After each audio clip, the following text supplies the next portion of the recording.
Hello छात्रों, नमस्कार, good morning. आप लोग कैसे हो? आई होप आप लोग अच्छे होंगे। तो दोस्तों, आज हम लोग विज्ञान के चैप्टर नंबर 3 का निचोड़ ऑब्जेक्टिव क्वेश्चन इस वीडियो में देखने वाले हैं, क्योंकि आपके एग्जाम में विज्ञान के चैप्टर 3 से भी बहुत ज़्यादा ऑब्जेक्टिव क्वेश्चन पूछा जाता है। अगर आप लोग वीडियो को लास्ट तक देखते हो तो इस चैप्टर का एक एक ऑब्जेक्टिव क्वेश्चन, पूरा निचोड़ ऑब्जेक्टिव क्वेश्चन आपको याद हो जाएगा और फिर आपको एग्जाम में कोई दिक्कत नहीं होगा। तो वीडियो को शुरू से लेकर अंत तक ज़रूर देखिएगा। और इसके बाद का अगला चैप्टर का ऑब्जेक्टिव क्वेश्चन देखना चाहते हो तो वीडियो को लाइक करके चैनल को सब्सक्राइब कर लो, ताकि हमारा हर एक वीडियो का नोटिफिकेशन आप लोगों के पास पहुंचे। ठीक है, तो चलिए बिना टाइम गए वीडियो को स्टार्ट करते हैं। पहले वीडियो को लाइक कर दो और चैनल को सब्सक्राइब नहीं किया तो चैनल को सब्सक्राइब भी कर लो, ताकि हर वीडियो मिले। ऐसे करके हम आपको केमिस्ट्री के भी चैप्टर वाइज ऑब्जेक्टिव क्वेश्चन आपको दे दूंगा। ठीक है, बेफिक्र रहिएगा। पहला नंबर क्वेश्चन है, चैप्टर का नाम क्या है? जीव जनन कैसे करते हैं। और इस चैप्टर से सब्जेक्टिव भी कुछ पूछा जाता है। पहला आपका ऑब्जेक्टिव क्वेश्चन है, पुष्पी पादपों में लैंगिक जनन होता है। पुष्पी पादपों में लैंगिक जनन होता है तो वह होता है फूलों के द्वारा। किसके द्वारा? फूलों के द्वारा। आंसर आपका पहला का बी नंबर होगा। पहला का आंसर क्या होगा? बी नंबर होगा। जस्ट आप लोग दूसरा क्वेश्चन देखो। दूसरा क्वेश्चन है आपका, ये क्वेश्चन देखिए कब पूछा है। यह क्वेश्चन आपके पूछा 2016 का सेकंड पाली में और 2018 के सेकंड पाली में पूछा है क्वेश्चन। मानव मादा के जननतंत्र का भाग नहीं है। मानव मादा के जनतंत्र का भाग नहीं है तो वह क्या है? शुक्रवाहिका या फिर डिगवाहिनी या फिर गर्भाशय या फिर अंडाशय। तो क्या आंसर हो सकता है? तो दूसरा का आंसर होगा शुक्रवाहिका। क्या होगा? शुक्रवाहिका। ये सी नंबर वाला आपका राइट आंसर होगा। यह क्वेश्चन 16 का सेकंड पाली में 18 का सेकंड पाली में पूछा गया है। अब देखो, नर युग्मक एवं मादा युग्मक के संलयन को कहते हैं तो क्या कहते हैं? आंसर देखिए तो क्या होगा? 3 का आंसर देखिए डी होगा। इनमें से कोई नहीं। जो कहते हैं वो ऑप्शन में दिया ही नहीं है, इसीलिए हम ऑप्शन नंबर डी पर टिक लगाएंगे। भावनापन नहीं होगा, ना ही कीवन होगा या फिर ना ही मधुमेह होगा। इसका आंसर हम डी पर टिक लगाएंगे। ठीक है, अगला क्वेश्चन देखो। तो अगला क्वेश्चन है, निम्नलिखित में से कौन एक लिंगी पादप का उदाहरण है? यह क्वेश्चन 15, 17, 19 यानी कि 2-2 साल का गैप करके पूछा है। ठीक है, तो इसका आंसर हम क्या देंगे? इसका आंसर हम देंगे सी नंबर, पपीता। क्या होता है? पपीता होता है। ये सी नंबर वाला होगा कि नहीं? पपीता एकदम सी नंबर वाला होगा। अगला प्रश्न देखो, मुकुलन द्वारा प्रजनन किस में होता है? मुकुलन द्वारा प्रजनन किस में होता है? अमीबा में, ईस्ट में, मलेरिया में या फिर पैरामीशियन में। तो सी और डी तो होगा नहीं, होगा तो ए बी में से कोई होगा। तो क्या आंसर होगा? बी नंबर होगा। ईस्ट में। किस में होता है? ईस्ट में होता है, बी नंबर। यह क्वेश्चन कब पूछा? 14 के प्रथम पाली में। अब देखो, ये क्वेश्चन काफ़ी गर्दा मचा दिया है। फूलों यानी कि पुष्पों में नर प्रजनन अंग होता है। 13 में 19 में पूछा है। तो आंसर क्या होगा? आंसर आपका होगा ए नंबर, पुंकेसर। क्या होगा? पुंकेसर, ए नंबर होगा। ठीक है, याद रखना। अगला प्रश्न है, द्विखंडन होता है। द्विखंडन किस में होता है? तो अमीबा में ही होता है। यह क्वेश्चन 13 में पूछा गया। द्विखंडन किस में होता है? तो याद रखना, द्विखंडन अमीबा में होता है। ठीक है, अमीबा में। आंसर ए नंबर होगा। अब देखो, निम्नलिखित में से किस जीव में बहुविखंडन होता है? किस जीव में बहुविखंडन होता है? बहुविखंडन समझते हो ना? मलेरिया परजीवी में होता है। मलेरिया परजीवी जीव में बहुखंडन होता है। क्या होगा आपका? ये सी नंबर वाला आंसर होगा। ठीक है, अगला प्रश्न पर ध्यान दो। 9 नंबर, ब्रायोफाइलम कहता है क्वेश्चन कि ब्रायोफाइलम में कौन से भाग में कायिक परिवर्तन होता है? कौन से भाग में कायिक परिवर्तन समझते हो ना? पत्तियों में होता है। किस में होता है? तो पत्तियों में होता है। अब देखो अगला प्रश्न, मानव मादा में अंडाणु निषेचित होता है। यह क्वेश्चन 13 में पूछा जा चुका है। देखिए, कोई ना क्वेश्चन कभी ना कभी पूछा जरूर है। हर क्वेश्चन कभी ना कभी पूछा है और पूछा हुआ ही क्वेश्चन रिपीट करके पूछा है। तो ज़्यादातर आप लोग 12 के ऊपर जो भी क्वेश्चन पूछा गया वो याद रखना, क्योंकि इस बार वही चांस है 100% आने की। बहुत ही मतलब इंपॉर्टेंट है। कोई दूसरा क्वेश्चन नहीं पूछता है, जो कभी पूछा होगा क्वेश्चन वही बार बार रिपीट करके पूछता है। भले वो कितना भी पुराना क्वेश्चन क्यों ना हो, वही क्वेश्चन रिपीट करके पूछता है। ठीक है, तो 10 का आंसर क्या देंगे? 10 का आंसर देंगे फैलोपियन नलिका में। किस में? फैलोपियन नलिका में। आपका आंसर डी नंबर होगा। ठीक है, तो दोस्तों फटाफट वीडियो को लाइक कर दीजिए। तो आप लोग लाइक नहीं किए हैं तो फटाफट लाइक कर दो और जल्दी से लाइक कर दो। तो अगला क्वेश्चन है, तने द्वारा कायिक परिवर्तन होता है। तने द्वारा, किसके द्वारा? तो तने द्वारा कायिक परिवर्तन कहाँ होता है? बहुत इंपॉर्टेंट क्वेश्चन है। तो देखिए, हल्दी में भी होता है, अदरक में भी होता है और पुदीने में भी होता है। पुदीना, आप लोग एक सॉन्ग आया था, शायद पवन सिंह का सॉन्ग था, भोजपुरी सॉन्ग पुदीना वाला, आप लोग सुने हो ना? ठीक है, तो सुने हो तो यहाँ पर देख लो, नाम यहाँ पर दिया, पुदीने, अदरक, हल्दी। ये तीनों में तने द्वारा कायिक परिवर्तन होता है। यानी कि आंसर क्या होगा? डी नंबर होगा कि नहीं होगा? D number. ठीक है, अगला प्रश्न देखो, खंडन द्वारा जनन होता है, खंडन द्वारा जनन होता है, ये 12 नंबर क्वेश्चन पूछा है। तो सितारा मछली में होता है, सितारा मछली में बी नंबर होगा, ठीक है।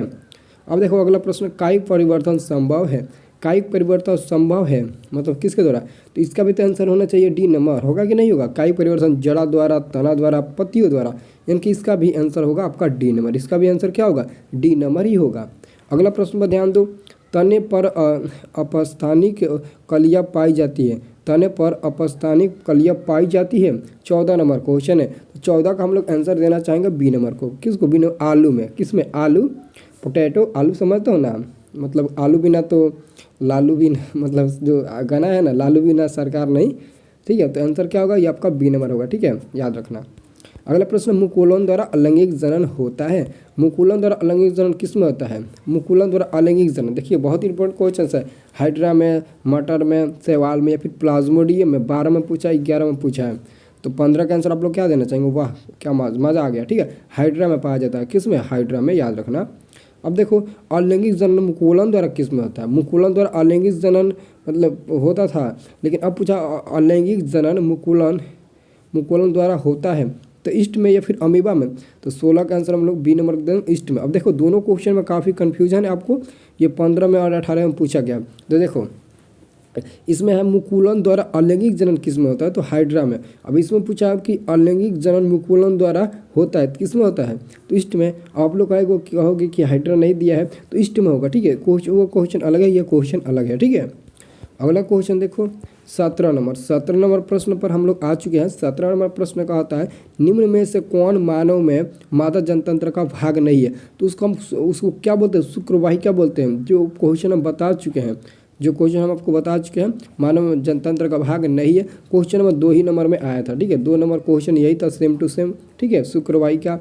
अगला क्वेश्चन अब परागकोश में होते हैं, ये 15, 12, 3, 15, 16 और 19 में भी पूछा गया है, लेकिन शो नहीं किया गया, ये 19 में भी पूछा है, ठीक है। तो याद रखना इसका आंसर क्या होगा, परागकण होगा, क्या होगा आपका डी नंबर वाला होगा, परागकण, याद रखिएगा ना, बिल्कुल याद रखिएगा, आपका डी नंबर परागकण, ठीक है।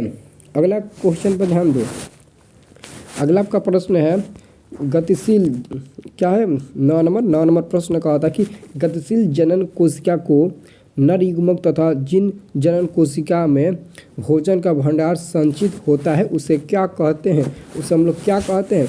तो 19 का आपका जो राइट आंसर होगा क्या होगा, तो 19 का राइट आंसर, वाह क्या बात है, मादा युग्मक, क्या होगा, मादा युग्मक, ठीक है, उसे मादा युग्मक कहते हैं। एड्स, अब देखो एड्स रोग का प्रमुख कारण क्या है, एड्स रोग का प्रमुख कारण क्या होता है, तो प्रमुख कारण होता है असुरक्षित मतलब यौन संपर्क, ठीक है, यही मतलब एड्स का प्रमुख कारण होता है। क्या होगा आंसर आपका ए नंबर वाला, ठीक है। अगला देखो पंखुड़ियों का रंग अधिकतर, पंखुड़ियों का रंग अधिकतर होता है पीला, हरा, नीला, सफ़ेद, तो 21 का सही जवाब आपका होगा बी नंबर, हरा होता है, पंखुड़ियों का रंग अधिकतर हरा यानी कि ग्रीन कलर का होता है, ठीक है। अगला देखो ये क्वेश्चन 18 और 20 में पूछा गया, यह क्वेश्चन एकदम पक्का हैट्रिक मारेगा, हैट्रिक छक्का मारेगा, ठीक है। फूल का कौन सा भाग फल में बदलता है, फूल का कौन सा जो भाग है वो फल में बदलता है, तो अंडाशय है, अंडाशय, ठीक है, याद रखना यह क्वेश्चन एकदम पक्का हैट्रिक मारेगा 2022 में भी, 2022 में भी ये क्वेश्चन एकदम हैट्रिक मारेगा, तो मारेगा कन्फर्म है, ठीक है। अब हम लोग अगला नंबर क्वेश्चन में चलते हैं, ठीक है। अगला नंबर क्वेश्चन 23 नंबर देखने से पहले आप लोग वीडियो को लाइक कर दीजिए, तो सभी लोग जल्दी से फटाक से लाइक कर दो 23 नंबर क्वेश्चन देखने से पहले, ठीक है, बहुत इंपॉर्टेंट क्वेश्चन है 23 नंबर आपका क्वेश्चन है, पराग नलिका का बीजांड की ओर वृद्धि करना किस प्रकार के अनुवर्तन के से संबंधित है, तो रसायनिवर्तन, देखिए तो ऑप्शन में कहीं दिख रहा है, तो ऑप्शन में रसायनिवर्तन यहाँ पर डी नंबर में दिख रहा है, तो यही आपका आंसर भी होगा, क्या होगा, रसायनिवर्तन डी नंबर वाला ही होगा। अब देखो भ्रूण को माँ के रुधिर से ही पोषण मिलता है, इसके लिए एक विशेष संरचना होती है जिसे कहते हैं, जिसे हम लोग क्या कहते हैं, प्लेसेंटा कहते हैं, क्या बात हुआ, प्लेसेंटा कहते हैं, उसको क्या बोलते हैं, तो उसको प्लेसेंटा बोलते हैं। एक गाना सुने लो, पब्लिक क्या बोलती है पब्लिक, ठीक है, तो आंसर क्या होगा, क्या आप लोग बोलते हो, तो प्लेसेंटा, वाह मज़ा आ गया, ठीक है। तो अब हम लोग 25 नंबर क्वेश्चन देखते हैं। 25 नंबर क्वेश्चन ये 19 में पूछा गया है, निम्नलिखित में से कौन पुनरुद्भवन का उदाहरण है, पुनरुद्भवन का उदाहरण कौन होता है, तो ए नंबर वाला होगा हाइड्रा, हाइड्रा पुनरुद्भवन का उदाहरण होता है। पुंकेसर पुष्प का कौन सा जननांग है, कौन सा जननांग है, तो 26 का आंसर ए नंबर होगा, क्या होगा, ए नंबर नर है, क्या होगा, नर, नर होगा ए नंबर। अगला है पुरुषों में यौवनारंभ के लक्षण होते हैं। पुरुषों में यौवनारंभ के लक्षण होते हैं। तो 27 का आंसर आपका करेक्ट होगा डी नंबर सभी। क्या होगा? सभी होगा 27 के। कंठ का फूटना, दाढ़ी एवं मूछ का उगना, मांसपेशियों में उभार आना, ये सभी हो जाएगा आपका, यानी कि डी नंबर होगा, सभी होगा। ठीक है। अब देखो स्त्रियों में यौवनारंभ के लक्षण क्या होते हैं। आप लोग तो पुरुषों में बता दिए, पुरुषों में कंठ का फूटना, दाढ़ी एवं मूछ का उगना, मांसपेशियों को उभरना। अब लेकिन आपको स्त्रियों में बताना है, तो स्त्रियों में के लिए क्या आंसर होगा? स्त्रियों लोग, इसका भी आंसर डी नंबर ही होगा, इसका भी आंसर डी नंबर का। ठीक है, याद रखना, इसका भी आंसर क्या होगा? D number. अब देखो 29 नंबर, मनुष्य में नर जननांग निम्नलिखित में कौन है? मनुष्य में नर जननांग निम्नलिखित में कौन है? इसका भी आंसर डी नंबर ही होगा। मनुष्य में पूछा जा रहा है तो शुक्रवाहिका, वृषण, मूत्र मार्ग, ये सभी हो जाएगा, इसका भी आंसर डी नंबर होगा। अब देखो अगला क्वेश्चन 30 नंबर या 16-13 में पूछा गया है, शुक्राणुओं का मोचन कहाँ होता है? तो शुक्राणुओं का मोचन शुक्रवाहिका में होता है। शुक्राणु यानी कि शुक्रवाहिका, शुक्राशय नहीं बल्कि शुक्रवाहिका। देखिए मैच कर रहा है कि नहीं? आंसर होगा बी नंबर। अब देखो 31 नंबर, स्त्रियों में अंडाशय की संख्या कितनी होती है? स्त्रियों में अंडाशय की संख्या कितनी होती है? क्या क्वेश्चन पूछा है, गजब का क्वेश्चन पूछा है। ठीक है, तो क्या होता है?